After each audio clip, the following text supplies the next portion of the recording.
Oh, another big week in Lumberjack athletics. The winter sports getting to crunch time. Spring sports about to begin, and we're going full service here. Michelle Bento-Jackson, Lady Jackson winners of 6 straight, 2 top 10 wins now. The men looking to finish, get it done. They need your help right here in Lumberjack Arena to punch that ticket to Pomona. We're getting in the boat. We're going rolling with Coach Weise and the crew team, and rounding out with Grant Landy coming off an NCAA appearance. It's Humboldt All-Axess. I'm Jebby Mathers.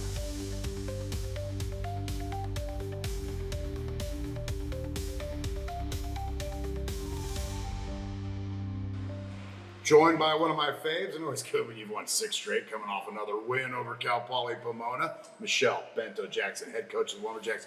Coach, you flying high right now? You feeling good? Talk to me. I mean, obviously, road wins are never easy, so certainly we're pleased with picking up the 2 wins this past weekend. And now we're refocused, and we got our last 2 games at home, and we want to keep progressing. Well, because I'm in the media, and I like to nitpick. Just real quick, the free throws made that game a lot more difficult than it needed to be. 8 of 10. You talk about never get too high, never get too low. When that technical was called, I'm like, okay, that was it. Pays in the bar. 6 possible points, and then the free throws started missing, and I was like, oh, this is going to be turned around real quick.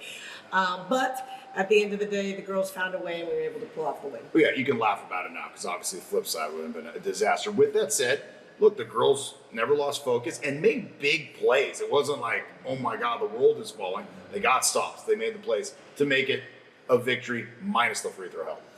Well, every time out, I was kind of seeing looks in their faces, and I just kept telling them we're good. We're good. Just stay positive and stay good. We have to do certain things, but I just was trying to really keep their spirits up. And the unfortunate thing was it was both games this weekend. We had a really poor third quarter. Okay. And we watched film yesterday in the Pomona game, the combination of turnovers in addition to, we knew one of their strengths was offensive rebounding, and I think we gave up a 7 or 8 in that third quarter. So that was really where we really went bad.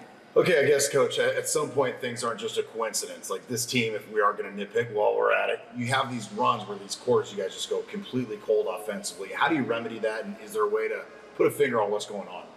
Well, going back to what I just said in the third quarter, we didn't score our first basket till about 4:25 in the third quarter, but you got to give yourselves a chance to score, and when you turn the ball over, you're not doing that. So that's kind of been of our Achilles. We're too high turnover team, which obviously does not sit very well. So we have to take care of the ball, and we have to share it. That's a huge start in getting us good shots. All right, with that said, you beat Cal Poly, who's only got Pomona, who's only got 2 losses in the league, both to the Lumberjacks. I think I read something Drew put out. In the program history, only 4 top 10 wins. You've got 2 of them now this season. Just talk about the resiliency and getting it done when the stakes are high. Well, the girls have done a tremendous job of just rising to the occasion. And, I knew that they were absolutely ready mentally and prepared as far as what we could expect from Pomona. I knew they were ready. That doesn't always mean you're going to execute. But Jada Barnes, actually, she did a tremendous job in the first quarter of really getting us off to a great start. And when you're on the road and you're playing a top team, it certainly feels good and gives you a lot of confidence when you can get off to a good start. Let's talk about Jada. Player of the week, so great honor. She started off freshman sensation, then she works her way out of the lineup, back in the starting lineup, and she is just, right off the top of my head, I think back to the Merced game, but she's just been playing huge minutes and consistently huge minutes. Yeah, maybe I'm the idiot, for taking her out of the lineup at some point. Well, I think maybe sometimes messages get set, right? Well, I've just really been challenging Jada to play on both ends of the floor. And, as much as she's young, she's still learning what the intensity required to win, what that's going to entail. She's very offensively skilled. But, again, we're trying to get her to play on both ends consistently. And she's continued to improve throughout the year. And to sound like a broken record in a good way, Jordan Smith plays well, the Lumberjacks win.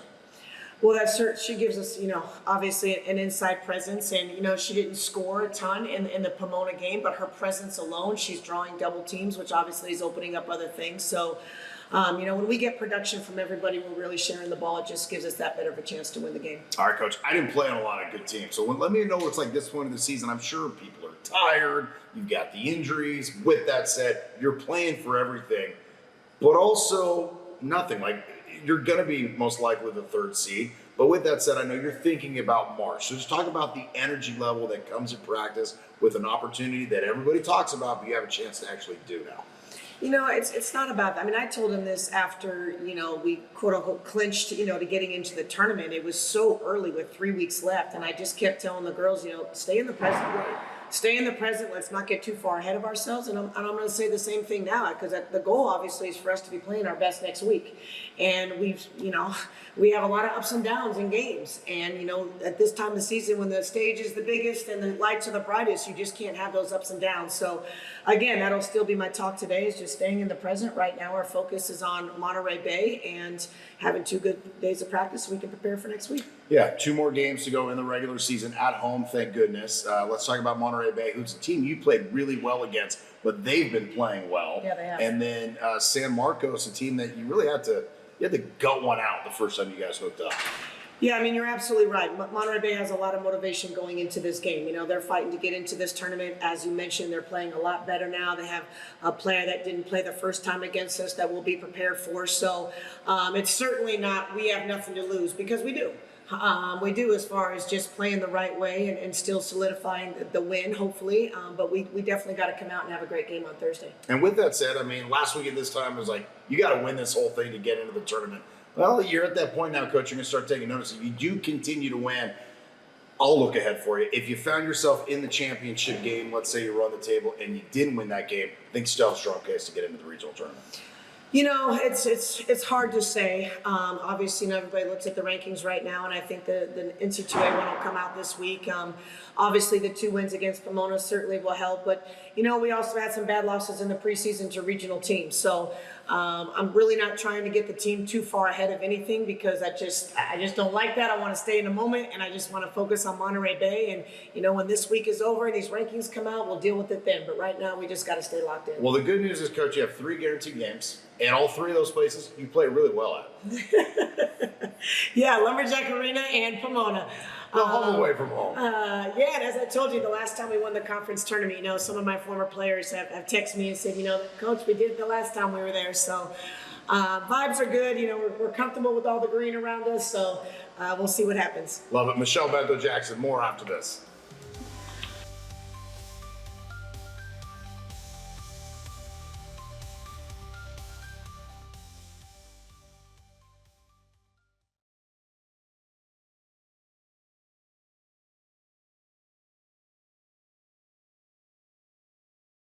Honored to be joined by the first time on Humboldt All-Axess, John Seavey, assistant coach for the Lumberjacks. Coach Seavey, appreciate you taking time and joining us here. Of course, yeah, my pleasure. All right, so for you, year 1 in Humboldt, I always love asking people how the transition's been. How has it been for you and your brother? It's been good. Yeah, no, we love the community up here. Obviously, staying in conference, coming from Monterey to here, made things a little bit more seamless basketball-wise. Knew the conference, knew the coaches, knew the players. So that's been great. But no, the Humboldt community, the university, the athletic department, it's been fantastic. Yeah, and I mean, look, Monterey, there's a little bit more money down there, but you got similar weather, the ocean, so plenty for the wife and the dog and you guys to do. Yeah, talk about that familiarity of knowing not only the conference, but it's more than just on the court and the travel. It's who you guys are recruiting. I heard a funny story from somebody. It's like, oh, you can go out there and anyone can identify the top 3 guys in the nation, but they're not coming to Humboldt. So having that, talk about that ability to know who are good fits in the CC2A. Yeah, well, I mean, obviously, the makeup of the CCAA is strong. There's talented players across the board. There seems to be players that work in a lot of different systems, a lot of different coaches and coaching styles, which is great. So you get a blend of everything. And what I've learned in this league is everything will work. You just have to find a way to make it work. And so athletic, strong, fast, quick players will work, skilled players will work. It's really a great blend, and that's why I enjoy being in the conference. I think it's a competitive one that you can recruit to your own style and the staff that you have. So for us, I think it's just really about finding guys that are really prideful about wearing that Humboldt across their chest. It means something, obviously, to coach, to DJ, and to KJ. And so finding guys that have that within their hearts is big for us. And I'm sure part of the reason you chose to come here. Absolutely. No, I mean, it's one thing to be a part of a staff that cares deeply about it. But it's another thing to be a part of a staff that lived it and had their blood, sweat, and tears in it. So that's been great for me just to learn through that. Well, you know, too, being in the CC2, I'll never forget my first year traveling with the team. And you're in Dominguez Hills on a Thursday night. You're like, what was this, open gym? Where is everybody? And it's few and far between to find places where the crowd cares too. This place is special in that regard. The crowd, the community support, the way they come out, the way they want to be involved with the team on and off the court is phenomenal. And again, being in the league and having to come up here and play, this has always been the hardest place to play in the CCAA. So looking forward to keeping it that way. How would you describe the style of play for you, Coach Broom and Coach Johnson, that, you know, when you get to fully integrate what you guys want to do? I mean, you haven't even been here for barely 6 months. When people are talking about Humboldt basketball and the style of play when you guys aren't around, what do you think they're saying, or what do you want them saying a couple of years down the road? Yeah, we're not there yet. Obviously, it takes a little bit of time to get there and establish your true values and your non-negotiables. But for us as a program, I think we hang our hats on being a very hard-playing team. And I think the word that we keep using, and I don't know if it's intentional or not, but is scrap. I think all three of us as coaches live our life that way. Not everything's going to go well. Not everything's going to go your way. But when things or adversity hit, are you ready for the fight? Are you ready not to just throw the towel in? And I think our group embodies that.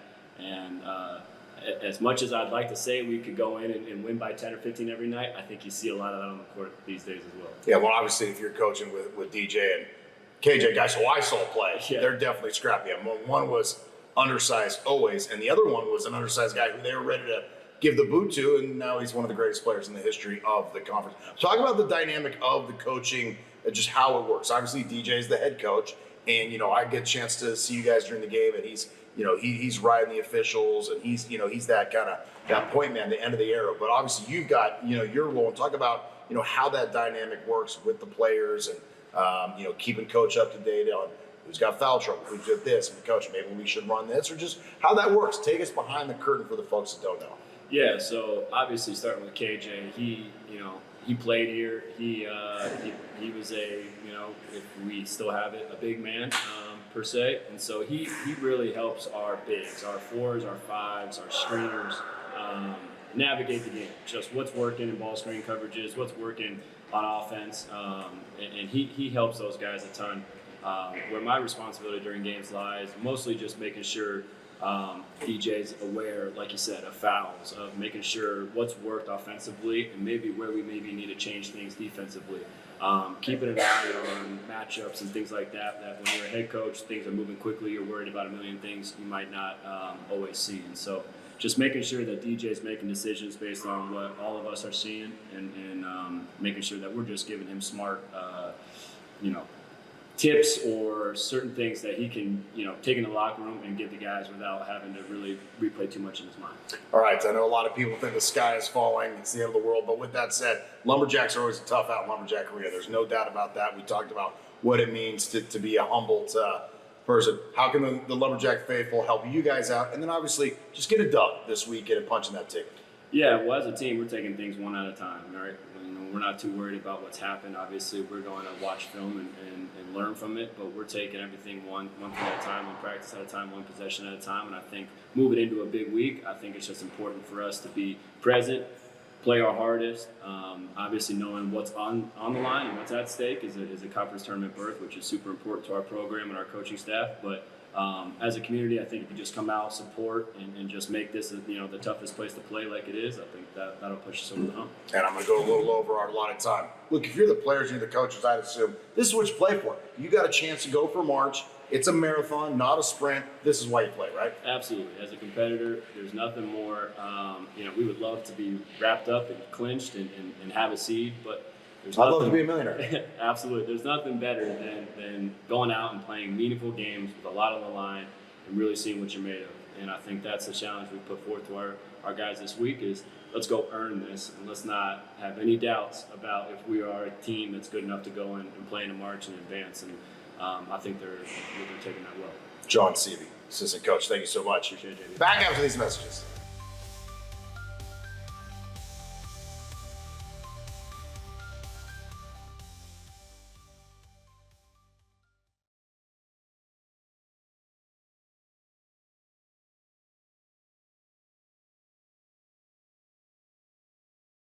Weather may not say spring, but the fact that Coach Matt Weise is there lets me know we are getting close. Coach, getting close. Appreciate you stopping by. Crew season must be right around the corner. Yeah, we're 3 weeks away from opening day. It's coming fast. Tell us about your preseason, how it's been.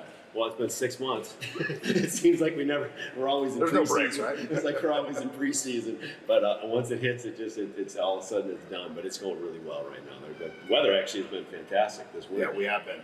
We've been really lucky. It's like this morning was the first time we got rained on, and even then the water was placid and we just got wet. So from a coaching standpoint, the season wraps up, last spring, a little bit of downtime, not down much. Just talking about putting a team back together, and then with that team getting those student athletes dialed in so they're ready for March 14th. Yeah. We got a lot of returners. We got the sophomore class is really strong. Nice. And they were the ones actually that won the national championship in the 4 event last year. 3 of the 4 of them were returners. So they're now looking like they're in the top 8, which is good. So they're people are moving up and kind of leveling up into the next event. How much does it help? I see with Coach Bento-Jackson and all the other stuff. When you have the returners, you as a coach don't have to spend as much time on the little stuff. This is how we do things. This is what time you need to be at practice. This is what goes on with the boat, this and that. And you can focus on, 2.0 instead of 1.0. Yeah, we start a lot. We put a lot of pressure. I shouldn't say give a lot of responsibility to our seniors. So they do a lot of the culture piece. They teach culture. Like they actually run little team seminars in the fall with everybody. So we really help them learn how to lead. So that we don't have to do those things. We can key in on practice and the learning piece of it. And with the practice right now, you guys were on the water this morning, and I'm like, it's raining out there. So it's rain or shine. What's it like getting the work out there? Take us through somebody who's never been a part of, a day in the life of a crew. What's it like as far as getting out there? Rowers get out there at 6 a.m. We start at 6. We meet. We do a quick team meeting. We're launching and moving by 6:30. Typically, the sport is 85% aerobics, so we do a lot of miles. It's very similar to swimming or biking, lots and lots of miles, and then there's a couple of days of interval work. But we're out there 6 days a week. They lift a few times. They do a little bit of work on the machine. So yeah, it's serious. So tell us about the 15%, the non-aerobic. The non-stuff is race intensity. So we're doing 5 minutes or 3-minute bursts, or it just depends on it varies on the time of the week. So Wednesdays we're usually doing 9 to 10 minute race type pieces, and then Saturdays are more of like our 2,000 meters, 5 to 6 minute intervals. So for the coxswain, if I got that correct, you got it. Thank you very much. Look, it's not aerobic for them. So what are they doing as far as learning about their teammates and then getting coached up by you to how to maximize on race day, maximize what they got, but getting in tune with each other. Yeah, we have a second assistant, Sonia Scollin, who was our top coxswain for the last 3 years. She's actually coaching me. Okay. So that's part of it. So they have to learn how to manage, right? They're trying to take a group of 8 or 4 and make them into a unit. And so they're really just trying to get them to blend and pay attention to each other. And that's really their biggest job. All right, March 14th, it starts. Layton Thomas down in Sacramento. Obviously, you're not ready to be in postseason form yet. So what are the goals for something like that? And then I'll ask my follow-up question. All right. The goals are, so we have been working hard on just executing technically at some cadences that are closer to race pace. We won't quite be there in the middle of March. We slowly build those up through the season. So can they execute at those almost race cadences? That's really what we're looking for. And then what are those? I mean, I think I know what the goals are for this program, because what's been established for not only what Coach Meigs is, but now you picked up right where she left off. So I'm assuming national championships are what you guys are looking for. But how do you manage expectations? Well, training does everything. So we can take a look over our years of training. How do we match up? Fitness wise, we match right up there. And rowing wise, this group has been probably the most consistent group.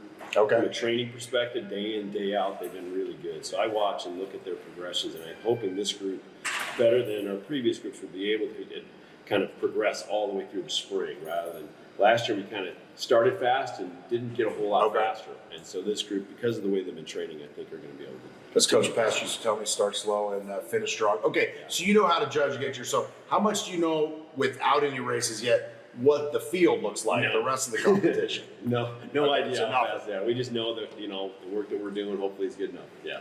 When are you home? When do we get to see the Jacks in Humboldt Bay? Yeah, March 28th, Saturday morning. So right around the corner. March 28th, yeah.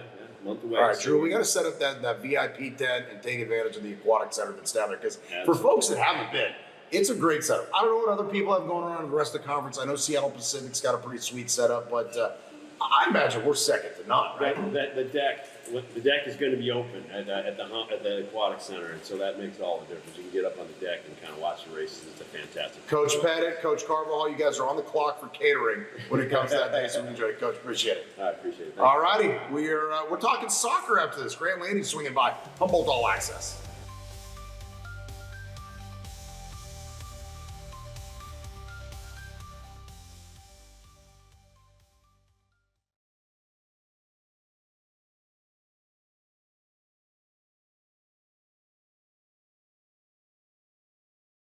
Last, definitely not least, Grant Landy, head women's soccer coach, joining us. Coach, appreciate your time as always, and stopping by, and for us non-people, the off season. I don't know if that exists for you, but at least there's no games right now, right? Exactly. Well, we start our spring matches in about another month, so that'll be fun. We'll get there momentarily. The auction right around the corner, and I understand some new blood and soccer, old school and new school, going to be kind of featured. Tell us about it. Yeah, we got a couple alumni showing up to the event. We're going to do some guest speaking, I think, with you, Heather Morgan and Josie Walitsky, and we're just kind of highlighting, our team made the national tournament this fall. Josie was a big part of that, so she's going to be there to talk about that experience.